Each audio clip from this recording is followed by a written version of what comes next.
Paano ko nga ba siya natulungan? Ito mo? Paano ko makakwento? Masasabi ko ba sa kanya kung anong tunay na nangyari? Masasabi ko ba sa kanya na nakapatay ako nang dahil sa kanya? Hindi, di ba? Prince? Ikaw ang bastos doon sa kaibigan ko sa coffee shop. Ikaw ang may kagawan kung bakit inatake sa puso nila! Gago! Pakisabi sa kaibigan mo, hindi kita sadya. Hindi meron sa kanya. Parang nananaginip yata siya eh. Kasi narinig ko tinawag niyang mami si Roxanne. Nanaginip po ako kanina eh. Tapos pagising ko ho, sabi mo yung nakita ko.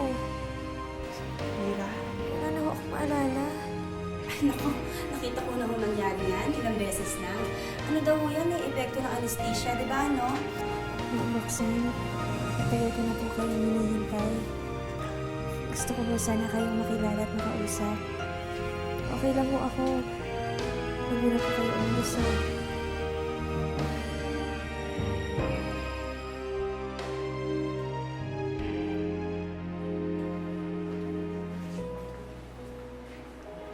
Oh, saan ka galing? Ba't parang ang init ng ulo mo? Kay Lira ko na kukwento. Pasok tayo sa loob. Ay naku, mamaya ka na pumasok. May mga bisita sila. Sino? Ma'am Roxanne, hindi ko po alam kung paano ko kayo pasasalamatan. Pero utang ko sa inyo ang bawat paghinga ko. Ang bawat sandali ko ng buhay ko. At ang bawat pagtibok ng puso ko. Mabait ka pa talagang bata. Kahit ngayon lang kita nakakausap, I can see na mabait ka talaga. Sapat na sa akin na sa isang katulad mo napunta ang puso ng anak ko.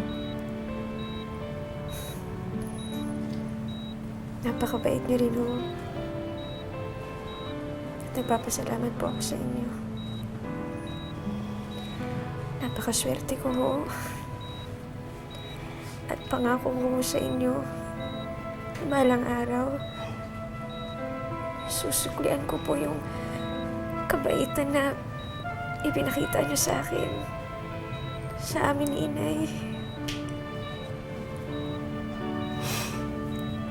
Hindi na kailangan, Lira. Pero gusto ko ho, hindi ko ho alam kung paano. Pero, balang araw ho, makakapag-isip din po ako. At kapag nangyari ho yun, sana ho hayaan niyo lang ho akong ipakita ho sa inyo yung pasasalamat ko. Kung yun ang gusto mo.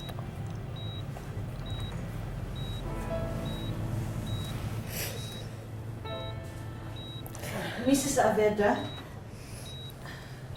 gusto niyo bang kumain?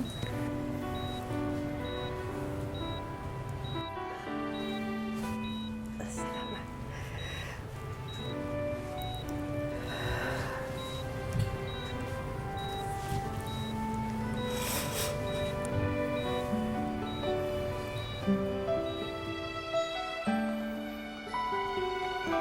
Ba?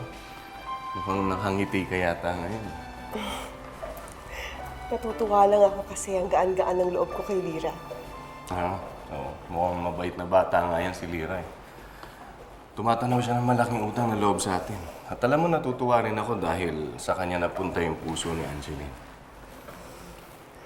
Yes, nasa kanya nga ang puso ng anak natin. Kaya natutuwa ako sa kanya kanina nung tinawag niya akong mommy. Ikaw naman, nagkamali lang yung bata.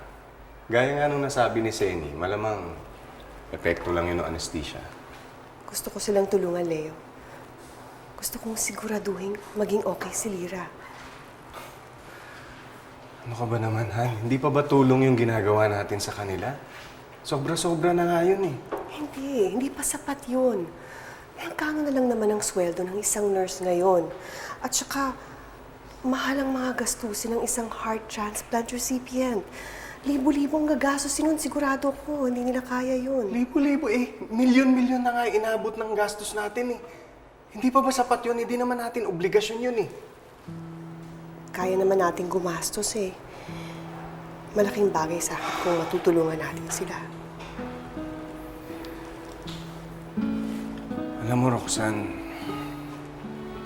puso lang naman ni Angeline yung napunta sa kanya eh. Pero hindi naman siya si Angeline.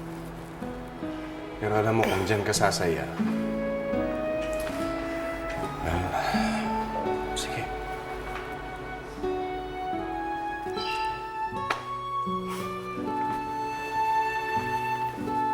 Nay, tama nga ho kayo. Sobrang bait pala talaga ng mga Saavedra, no? Lalo na po si Ma'am Roxanne. Sobrang bait niya. Kaya siguro na ang gaan-gaan din ang loob ko sa kanya. Anak,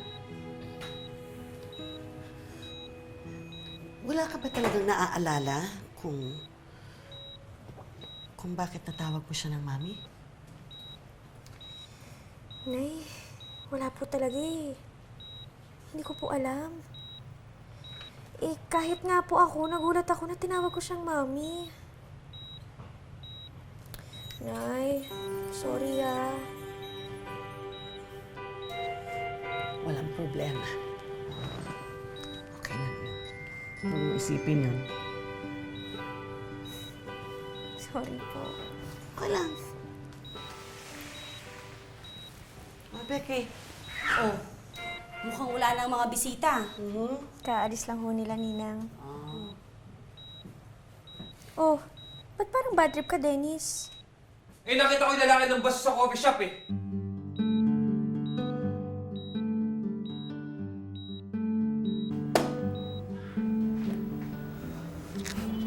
Sabi na nga ba, papahamak eh. Tingin tuloy na pala mo. Nasa pa ka pa tuloy. Okay lang. Teka muna. Ano nangyari kay Lira?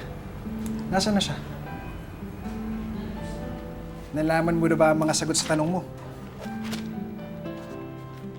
Yung lalaking nang bastos sa akin, nakita mo siya? Oo. Sinapak ko nga eh. Walang hiya yun. Ano naman ginagawa na dito sa ospital? Ewan ko dun. Baka nagnanakaw ng gamot. Mukha kasing addict. Dennis, hayaan mo na. Huwag ka na magalit. Diyos ko, wag lang sana magpakita sa akin yung hambog na yun dahil siguradong aatakihin na naman ako sa puso. Kalma, kalma. Dennis, eto oh, tubig oh. Magkalma ka muna. Thank you. Nakakatakot ka pag mainit ang ulo. Mainit pa ba ulo mo? Mare, ano ka ba? Ang init ng ulo eh. Okay ka na ba? Dennis? Okay lang po, tita. Talaga, ha? Well, parehong-pareho kayo magkaibigan. Ganyan pala ang okay ah. Yan na ba ang masaya sa'yo? Oy, tama na kayong dalawa, ha? Ama na. Oo. Nagkita na kami ulit. Nakapasok ako sa kwarto niya bago kami nagkainkwento ng kaibigan niya. O ano?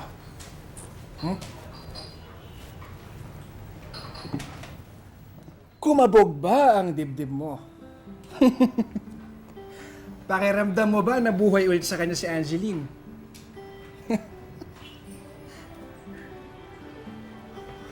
Wala. Wala akong naramdaman na kahit ano sa kanya. Oo nga. Nasa kanya yung puso ni Angeline. Pero pare, hindi pa rin siya si Angeline eh. Ibang tao pa rin yun. Kaya simula ngayon, wala na akong pakialam sa kanya. Yun! Ha! Buti naman gumaling ka na sa kabaliwan mo. Akala ko tuluyan ka ng mabubuwang eh.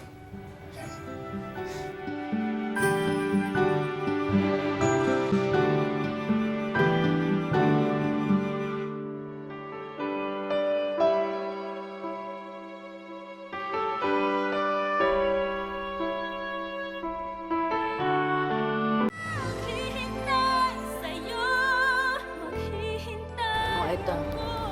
Inumin mo na habang malamig. Salamat. Ay, kwentuhan mo na ako. Anong nangyari doon sa pagbisita ng mga Saavedra kay Lira?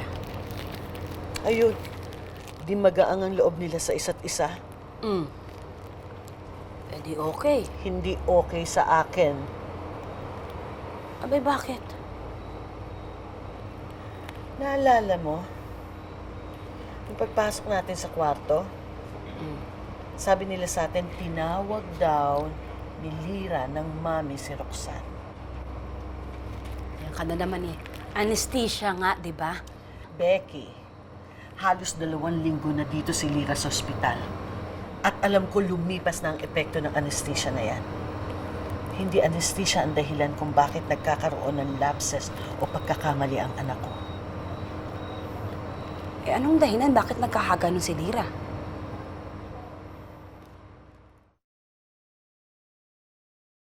Dapat sumama ka. You would have liked her. I know, Ma. Diba I told you I visited her already sa hospital? Na-meet ko na po si Lira. At tama kayo, madali siyang makagaanan ng loob. I know. There's something about her eyes. May kislap, may ngiti, magaan. Pareho sila ni Angeline.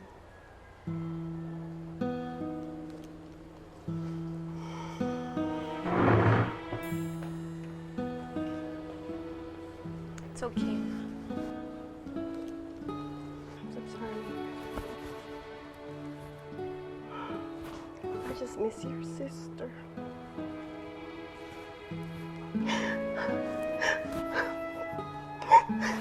I just miss her so much.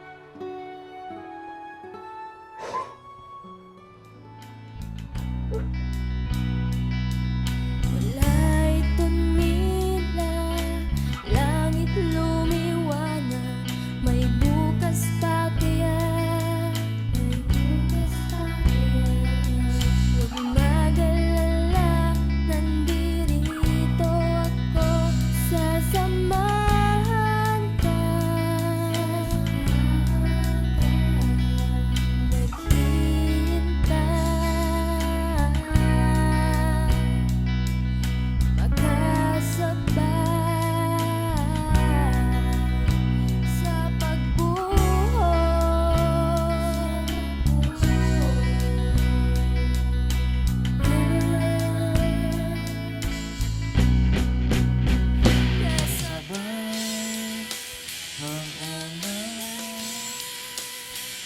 Ang pagpunos ng iyong luha, di na makikita habang ang gabi bumabalot sa paligid ng iyong pabalik. kasabay ng ulan, magkabuhos ng iyong luha, di niya na makikita habang Lira. ang gabi Lira? bumabalik. Lira? Bakit alam mo yung lyrics ng kantang yan? Hindi ko alam eh. Basta alam ko lang. Ang weird naman. Eh, bakit memorize mo na dati ayaw na ayaw mo sa kantang yan? Ulan, pagpuos ng buha, di na makikita habang ang gabi wabalot sa paligid, naghintay ng iyong pagbalik. Ako din, Star, mananay, nabibingi ako sa'yo eh. Bakit? Ang ganda-ganda nung kanta. Di ba nakikita yung lyrics? O, tingnan mo, basahin mo. Kasabay ng ulan, ang pagbuhos ng iyong luha, di yan naman... Teka lang, nabibingi na talaga ako sa'yo. Ano namang kinaganda niyan? Ang hindi nakakairita. Hindi ako makapag-concentrate, oh. Kaya naman ito? Tama na, ha? Ganda nung kanta eh. Palibasa kasi yung mga kanta mo, mga baduy. Tama na. Huwag ka lang kakanta. Sige na, hindi na. Oo nga, Dennis. Hindi ko alam eh. Hindi ko nga gusto yung kantang yan, di ba? Pero hindi ko alam kung kung paano ko siya nalaman. Iniisip ko pero hindi ko talaga alam kung paano ko na-memorize yung lyrics. Eh baka naman kasi na-memorize mo dahil parati kong kinakanta. Ganyan siguro talaga kalakas ng epekto ko sa'yo. Ayoko sa'yo. Okay lang yan. Pero maganda, di ba? Ikaw lamang ang inaasam,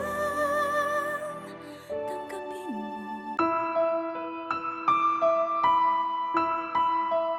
Wala pong scientific basis ang sinasabi niyo sa akin, Mrs. Banaam. Doktora, wala nga hong scientific basis. Pero hindi ba posibleng mangyari? Posibleng mangyari na makuha ng heart transplant recipient yung pag-uugali at saka yung alaala ng dating may-ari ng puso. Hindi po ba, Doktora? I have heard of some cases ng mga pasyente ng mga heart transplant na nagbabago ang ugali. But like I said, there's no actual research being done on this. Pero, Doktora, posible, hindi ba? Hindi ka nakikinig sa akin, Zenny eh. Maaring mga kwento to, maaring mga pagkakataon. Pero ang ugali at ang pag-iisip, nasa utak, wala sa puso. Kaya walang dahilan para magbago ang ugali ni Lira. May maitatanong pa ho ba kayo? If you don't mind, I'm really sorry. I have to do my rounds. Excuse me. Salamat, Doktora. Mami? Inay! Hindi, Mami! Inay ang tawag mo sa akin! Sorry po, Nay. Hindi ko alam ba't lagi ako nagkakamali. Anak, I'm sorry din. Anak, pasensya na. Pasensya na, nasigawan kita. Magulo lang ang isip ko. Pagod lang ako. Pasensya na, anak. Nay, ano ho bang problema? Sabihin niyo sa akin. Wala, anak. Basta ang gusto ko lang, huwag kang mag-iiba. Paano kung hindi mag-iiba, Nay? Huwag kang mag-iiba. Na ikaw pa rin yung katulad ng dati. Si Lira na pinalaki ko. Ganon, si Lira na mabait. Si Lira na mahal ako. Nay, huwag po kayo magsalita ng ganyan.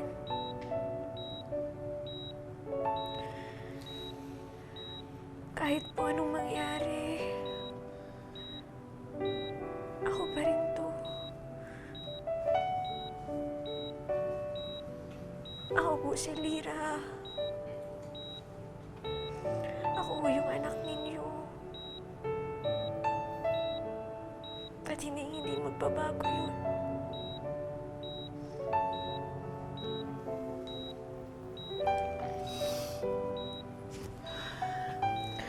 Nay,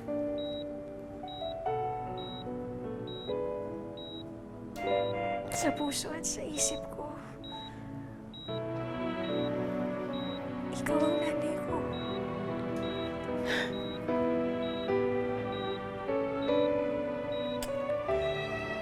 Ikaw lang ang nanay ko. At wala nang iba.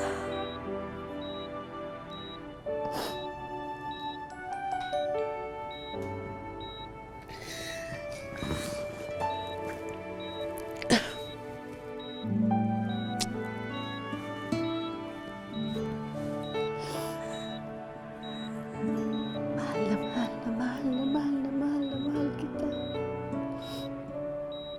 Huwag mo kakalimutan yan, ha?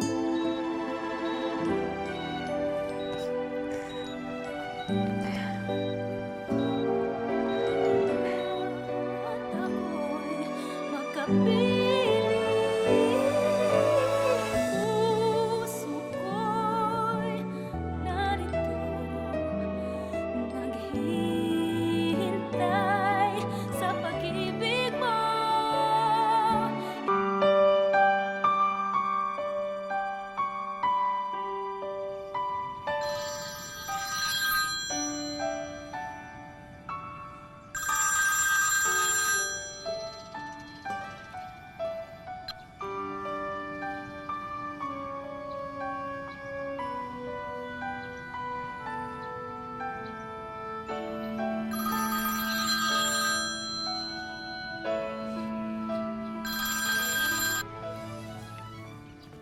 Hello? Ma? Ano?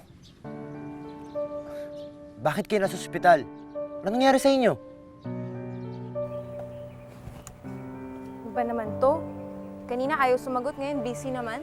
I'm sure, ayaw lang talaga sagutin ni Prince ang tawag mo. Eh kung ayaw niya, di wag. Init ng ulo? Kamusta na nga pala si Tita Roxanne? Eh di ayun, namimiss pa rin si Angeline. Malamang, favorite niya yun eh. Hindi naman porket na wala na siya, ikaw na yung magiging favorite by default. It doesn't work that way. Well, at least now I have a chance, di ba? Dahil patay na yung kakompetensya mo, you're sick. Pwede ba, Jillian? Lahat naman ng anak gustong mahalin ng magulang. Di ba? Kapatid ko yun. Hindi ko naman gustong mawala si Angeline eh. Never ko ginustong mawala si Angeline. Never? Talaga? As in never? Kapatid ko yung namatay, Jillian. Kapatid ko, mahal ko yun. Hindi ko gustong mawala si Angeline, okay? Bakit ka ba galit? Chill ka lang. Sino-joke lang kita eh.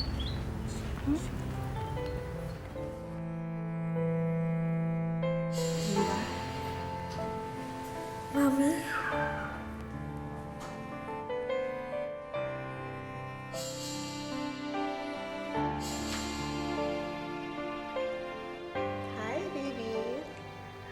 Mommy, mabuti dumating ka na. Bored na kami ni Fluffy. Iba pa rin pag ikaw ang kasama ko. Ikaw talaga, ang laki-laki mo na, nagsustuff toy ka pa. Eh, ikaw kaya, Mommy, ang maibigay sa akin ito.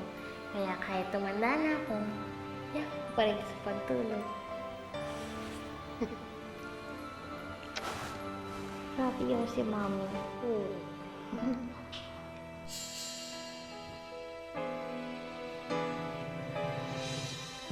Fluffy, okay lang ba na may bago ka ng babantayan?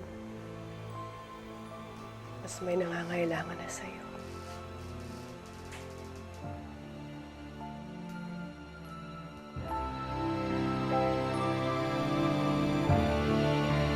Prince! Ma, ano ba nangyari sa inyo? Bakit yung binunggo yung kotse? Hindi ako nagda-drive. Eh, sino ho? Lola, okay na. Bayad na ang mga bills. Oh. Hello, Iho. Hindi niyo na ako pinapunta dito eh. Kasama niyo naman pala yung kabit niyo. Uuwi na ho ako. Prince! Oh, Prince, bakit ka nandito? Tita Roxanne, Jonah, ano nangyari sa'yo? na-aksidente ho siya nung kasama niyang matanda eh. At kayo po, tita, bakit po kayo nandito? May dadalawin lang ako. Kasama niyo po si Fluffy. Yes. Sige, I have to go. Jonah.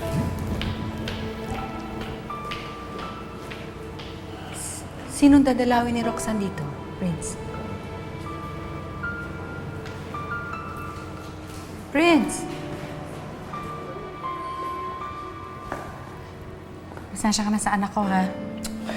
It's okay, Chona. Kabisado ko naman ang ugali ng anak mo. Wala siya talagang modo. Sandali lang. Matanong ko lang, bakit naman kailangan magpa-x-ray muli ni Lira? Ganun talaga, standard procedure yun eh. Para makita kung okay na talaga ang katawan niya. At pag nakita nila na wala nang problema, pwede na siyang ma-discharge. Tama nga naman. Pagkatapos ikaw naman papasok ng ospital. Pasok ka mental, bagay sa'yo yun. Becky, ikaw talaga. Sinang naman yun. Hindi.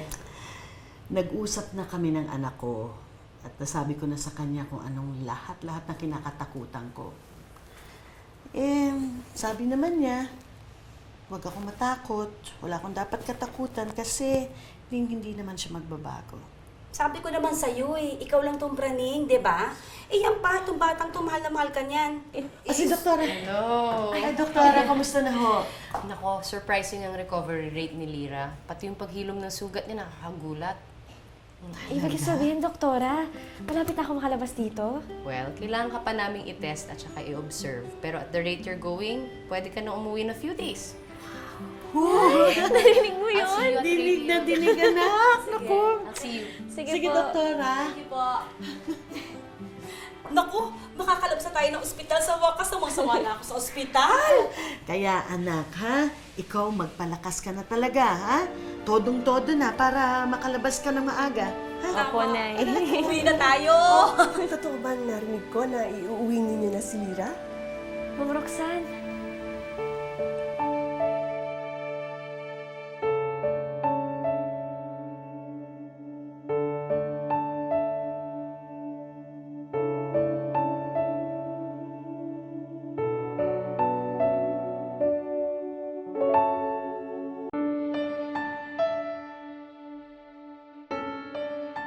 Mrs. Avedra, mabuti naman ho at nadalaw kayo uli. Nasa bahay lang naman ako. Nako, ma'am, ang ganda naman ho ng dala niyong stuffed toy. Mabuti hindi kayo kinarga niyan. Buti nasama niyo naman yan. Lucky. Lucky. Ano ba ho pangalan niyan? Ibibigay ko sana kay Lira. Ay, hindi naman ho mahilig sa stuffed toy si Lire. Nay naman, lahat naman ng babae mahilig sa stuffed toys, Ano? Ang ganda-ganda naman po niyan. May pangalan na po ba siya? Eto, sa'yo na yan. At ikaw na ang magpangalan.